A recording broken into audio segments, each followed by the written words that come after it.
Alright. Week 16 underway. But before I get to week 16, it's time for me to talk about week 15. We'll try to keep this short, simple, and to the point.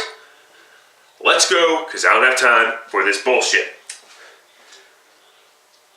Thursday night, the Cardinals defeating the Rams 12-6 in a field goal oriented type of game. I'll tell you what though, it seems no matter what happens, the Cardinals keep winning. You know, they lost Drew Stanton, and of course they were able to overcome that. Of course they have to start Ryan Lindley now, and possibly have Logan Thomas in for a few plays. Because they're facing the Seattle Seahawks and they're trying to match Russell Wilson, I guess. But whatever there.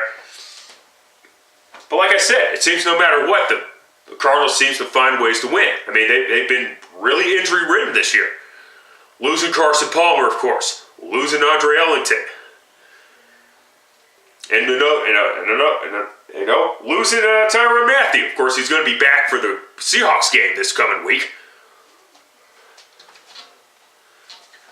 You know, but they just seem to find ways to win because they play together as a cohesive unit. Bruce Arians, definitely going to be Coach of the Year. So, I mean, there's no debate. I mean, there might be debate for other coaches, but there's no debate. Bruce Arians is going to win Coach of the Year. And the Cardinals improved to 11-3, and the Rams fall to 6-8. Jeff Fisher, overly conservative. What the fuck is going on? That is not the Jeff Fisher that people are accustomed to seeing, but Jeff Fisher is an overrated coach, so maybe they are. But whatever. All right, moving on. Chiefs defeating the Raiders 31-13. Well, all I can say about this game is the Chiefs, they're back on track, and the Raiders, they're back on crack. It's just simple as that. DeAndre Hopkins doing his best Dante Hall impersonation, and that's run a punt return all the way into the end zone. Of course, Travis Kelce got going. Of course, now Davis pretty much putting the finishing touches.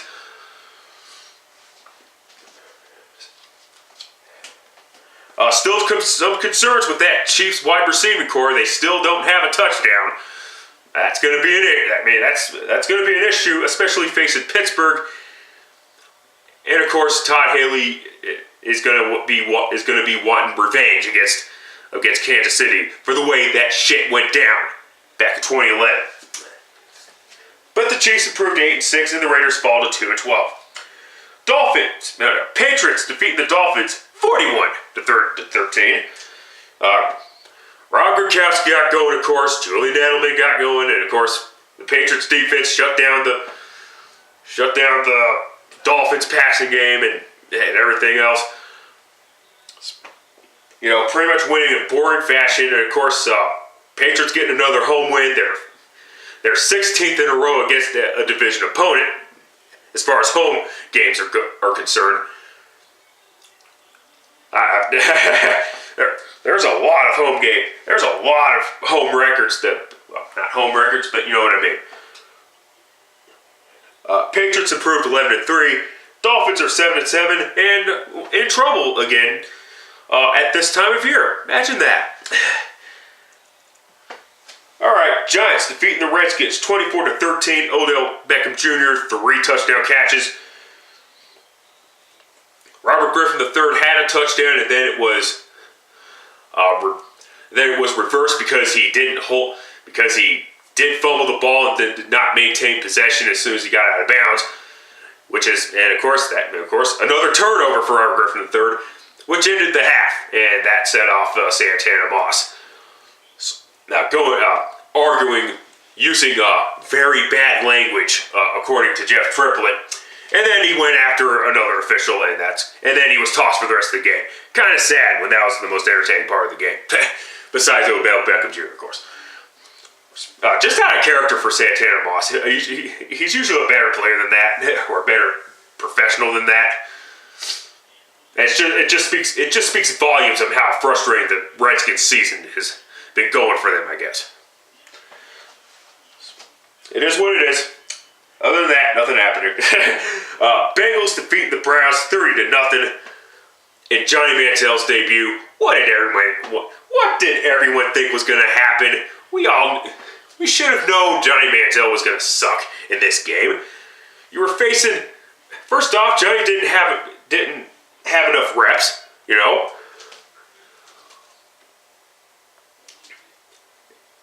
He doesn't. You know, he wasn't that hard of a worker, which is why the Browns kept playing Hoyer. But the Browns caved into media pressure and fan pressure. That's all that bullshit is. Plus, you put Manziel in against the Bengals, who are A, fighting for the AFC North, and B, itching for revenge. You know what Jimmy Haslam was doing after the game? He was crying. He was crying because Marvin Lewis broke his toy. I mean, Jesus Christ. That's basically what happened. I mean, Cincinnati broke Jimmy Haslam's toy in Johnny Manziel. But the real story of this game was Jeremy Hill, over 140 yards, week 15, the only 100-yard rusher in week 15. And it's not like, and Andy Dalton, he's still struggling. He's still that inconsistent quarterback. But the bottom line is this: Bengals are 9-4-1, and the Browns are 7-7 and most likely done. Colts defeating the Texans 17-10. Andrew Luck still making these. Andrew Luck's been struggling the past few weeks, which I guess doesn't surprise the Andrew Luck haters because they're fucking jackasses. But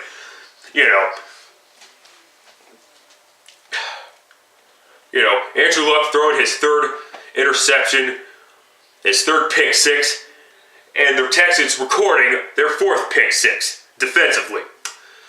But the Colts still won the game because they out-defensed Houston. But of course, right, two quarterbacks going down, Fitzpatrick and a guy named Tom Savage. No one knows who Tom Savage is, and no one has to know who Tom Savage is because he's done for the remainder of the season as well as Fitzpatrick. So the Texans are down to their fourth straight quarterback. Texans fall to 7-7. Colts improved to 10-4. Houston's done. End of story. Moving on. Ravens defeating the Jaguars 20-12. It was a defensive-oriented type of game early on both sides. Jacksonville had the lead. I knew they were gonna. I knew the Ravens were gonna not play as well as everyone hoped, but they still won the game. I mean, it's just they almost looked past Jacksonville, but they couldn't do it, I guess. Jaguars actually, because like I said, Jacksonville had the lead. It was, of course, all 12 points were scored by Josh Scobie. But the problem is you got to score touchdowns at some point, and that's what Jacksonville did not do. A blocked punt and then a touchdown by somebody. I don't care. Just want to get this over with. Ravens 9-5, still alive for the AFC North, and the Jaguars fall to 2-12, heading into the Thursday night game. And I did not watch the Thursday night game, so don't tell me how Blake Bortles played. But yeah, Blake Bortles, he needs better pocket. He needs to have better pocket awareness, and be a little braver in the pocket. I guess is what I'm trying to say. Just he could end up being a bigger version of Blaine Gabbert. Great. Moving on. Upset of the year. Bills defeat the Packers 21-13. Buffalo has swept the NFC North this year. Beat the Bears, beat the Lions, beat the Vikings, and the Packers as well. Packers were 3-0 heading heading into that game against the AFC East, beat the Jets, beat the Dolphins, and beat the Green Bay Packers, and that was when everybody was started talking about how Green Bay is the best team in the NFL, and then they struggled to put away the Falcons, and now they lost to Buffalo. Big loss, huge loss for the Green Bay Packers.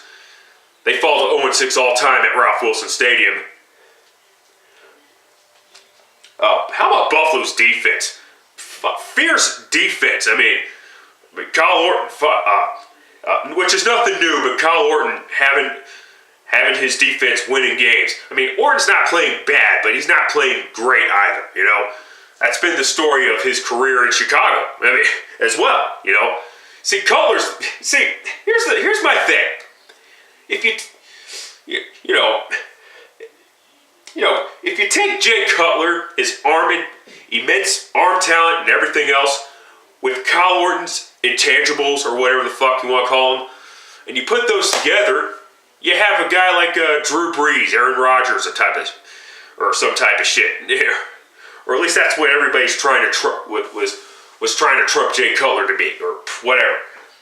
Anyway, just stupid shit like that. Buffalo is still very much alive in the playoff picture. I say Buffalo makes the playoffs. It's got to come to an end sooner or later. Got to give someone else the longest playoff drought. Packers fall to 10-4 and are not only fighting for home field advantage, they're not fighting for the NFC North. Moving on. Steelers defeating the Falcons 27-20. My bad, Pittsburgh. Antonio Brown, well, of course, Antonio Brown doing what Antonio Brown does, which is catch more than 5 balls. He caught 10, I believe. And just dominates and he's just a very consistent wide receiver. I mean, just simple as that. It's been a long time since he caught fewer than 5 balls. Le'Veon Bell did not have as big a game as he did the previous 3 weeks, but still got the job done, scoring a couple touchdowns. And as far as Matt Ryan, and of course, I should have changed it to the Steelers because Julio Jones did not fucking play, but it is what it is. Steelers are 9-5, still alive for the AFC North. Falcons fall to 5-9 and are now in deep trouble. But of course, who cares? They make the playoffs. They'll probably win a playoff game against somebody, and who gives a shit? But wait a minute. Panthers defeating the Buccaneers 19-17. Not much to talk about in this game because they're 2 garbage football teams. I understand the Panthers are still alive for the NFC Sewer division, and I understand that Cam's practicing, but I don't give a fuck if they're competing for a division title. The Panthers need to shut Cam down for the rest of the season because it's about the bigger picture. It's about the long term. Get yourself a better draft pick because the Panthers failed fucking miserably in free agency. Simple as that. Moving on. Broncos defeating the Chargers 22-10. My apologies to my former Bronco fans. I feel like a broken record now. I'm just being very pessimistic. Something about that Super Bowl, it just still irked me. But they have to pick against Denver constantly. But they got the job done, sweeping San Diego, and it's their 12th consecutive road win against their division. Let me rephrase that. 12th consecutive division road win, which ties an NFL record, which the Broncos will try to break next year. Peyton Manning, well, he played better last week. Of course, from what I understand, he had 4 IV during the game. And of course, the over-dramatic bullshit. oh, was Peyton Manning going to return for this game? Because he did cover, because he did deliver a nice block for C.J. Anderson, who had another okay day. But after that, Peyton Manning left into the locker room and all that bullshit. But of course, and then I hear, well, Brock Osweiler was going to start the second half, but of course Peyton Manning was not fucking allowing that shit. And after I heard that, Brock Osweiler was back on the sideline with that earpiece in his head and a clipboard on the other, baseball cap, whatever. Okay, I took way too long there. As far as the Chargers go, well, still same typical inconsistent San Diego Chargers. They deserve to get swept by Denver. Simple as that. Not much else to say. Other than Denver's 11-3 and clinch a playoff spot, along with Indianapolis and New England. And Arizona. They're the only. By the way, Arizona's the only NFC team to clinch a playoff spot so far. So a lot on the line in Week 15. In Week 16, excuse me. So yeah, Denver's going to host a playoff game again. Congrats to the Denver Broncos. Sorry I keep picking against them. Sadly, I'll have to pick against them one more time. I'll get to that later. This week. Jets defeating the Titans 16-11. Not going to even say a word about this game, other than the Jets are 3-11 and the Titans are 2-12 heading into the Thursday night game. No one gives a flying fuck about this game. Moving on. Lions defeat the Vikings 16-14. Vikings were up 14-0 at one point. And then the Lions do what they do best. They come back from behind and win. It's been the Lions theme all season. Problem is they're doing that against pretty bad football teams, but I'll give the Lions the pass this time around because they're facing their division rival. Anything can happen. Teddy Bridgewater, he's got to improve on his accuracy. It's just simple as that. He just needs to be a little bit more accurate. That's going to take some time as well. But the Lions, because the Packers lost, once again hold first place in the NFC North and the number 2 seed in the NFC. And the Vikings fall to 6-8, and of course they are already done. Moving on, Seahawks defeating the 49ers 17-7, and the Seahawks defense was all over Kaepernick through pretty much the entire game. And of course, a couple Niner players got knocked out. Frank Gore got knocked out, and Borland, Patrick Willis's replacement, and now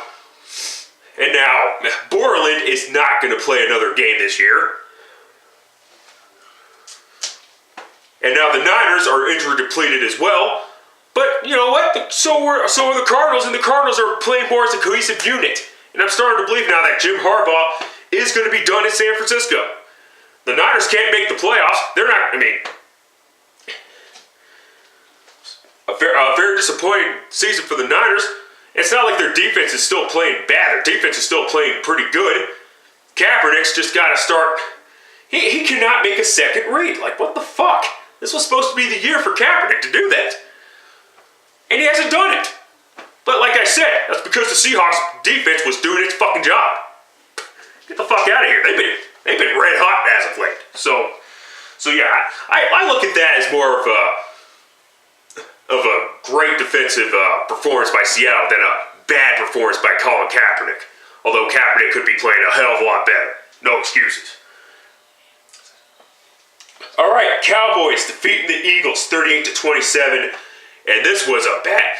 And Philly got off to a really bad start. They were supposed to get They were supposed to get the ball in the first half, but the Eagles forgot one crucial problem though, that they have to actually catch the ball because as you know, once it goes past 10 yards from the 35 to the 45 or whatever, it's a live ball, and the Cowboys could recover it. And guess what they do? And they score a touchdown immediately. But anyway, Tony Romo, 3 touchdown passes, all 3 of them to Dez Bryant, which I believe his total is now 13 touchdown grabs. Big night for him. DeMarco Murray, a couple touchdowns, but we all know by now the broken hand, which could be an issue against Indianapolis. What else? Oh yeah, and of course Philly coming back from 21 down. They were down 21-0 at one point, and then Dallas blows the lead. And you thought, oh, here we fucking go again. But Dallas kept their cool, scored a touchdown to go back up 28-24. And of course the Cowboys never trailed again after that. They only gave up a field goal after that, and well, there you go. Cowboys are now in first place. Here's the kicker, though. If the Cowboys and the Eagles both go 11-5, the Cowboys can't win the NFC East. They could still make the playoffs if the Seahawks finish 11-5, and Seattle could miss the playoffs because the Cowboys beat the Seattle Seahawks. But the Eagles could miss the playoffs entirely if both the Seahawks and the Eagles are 11-5, because the Seahawks beat the Eagles just a week ago. Yeah, it's that time of year to talk about postseason again. But anyway, sorry I took too long explaining that, but whatever. And of course, Helen Keller could have done a better job of explaining it than I did, but okay, whatever, fuck you. Moving on.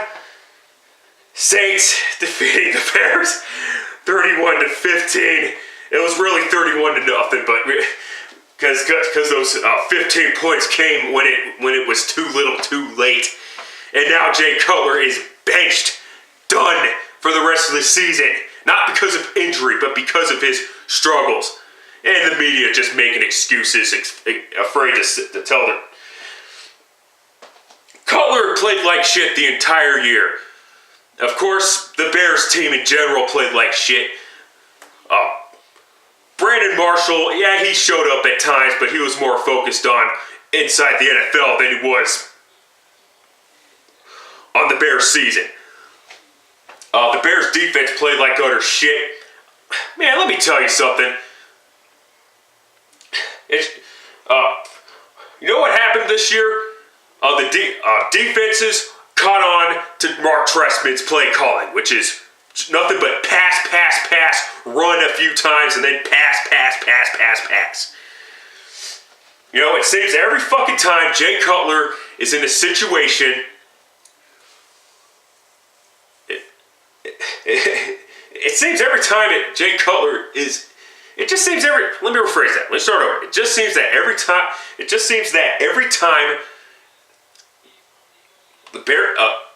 a Jay Cutler-led team has defensive issues, Cutler can't play well. But when the defense is playing good, Cutler tends to play good as well. You know?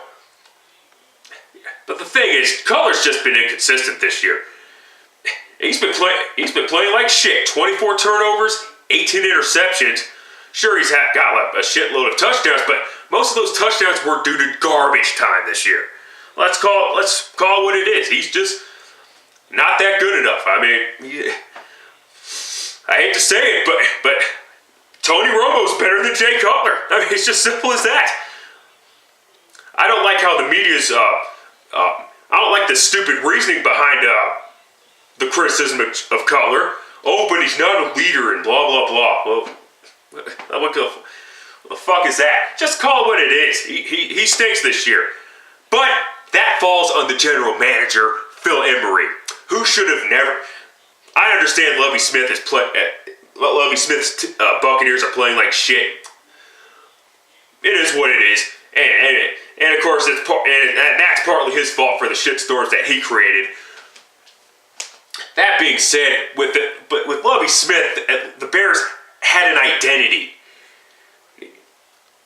Chicago, this year's Bears have no identity. They have shit defenses. Of course, But that's the thing. Jay Cutler was facing the 31st ranked defense. Sorry for stuttering. I just want to get this over with. 31st ranked defense, and Cutler laid an egg. Threw 3 pretty bad interceptions, and all 3 were his fault because he was off target on the Martellus Bennett pass, and then the other 2 was like, the fuck is that? Yeah, obviously Jay Cutler's gonna have to take a pay cut now, or else. And who the fuck's gonna watch Jay Cutler at this point? Well, we'll have to wait and see. I think Cutler's done in Chicago. But let's talk about the Saints for a moment. Let's talk about the Saints. Drew Brees. 3 touchdown passes. 0 interceptions. The exact opposite of how Cutler played. And I get the criticism of Cutler. People are criticizing. I understand the criticism of Cutler. People are criticizing him because he's not living up to the contract. He's underperformed and overpaid. Though I do think that people really don't understand the definition of what overpaid really means. But I'll save that for a different video, maybe. Anyway, I'm taking way too long as it is. But Jimmy Clausen is now going to take over, and you know what the Bears are going to do now? They're going to do what they should have done throughout the beginning of the year, and that's run the fucking football. The thing is, though, Matt Forte is an overrated running back. He's not that good. Just simple as that. The Saints are now back in first place in the NFC South. Enough about the Bears. And have a pretty big game against the Atlanta Falcons. Quite simple. The Saints win, they're in. The Saints lose, they're pretty much done. They're gonna be done. Because Atlanta would hold the tiebreaker. But this bit's gone on long enough. 11-5 this week. Try to do better this week if that is possible. Till next time, later, fuckers.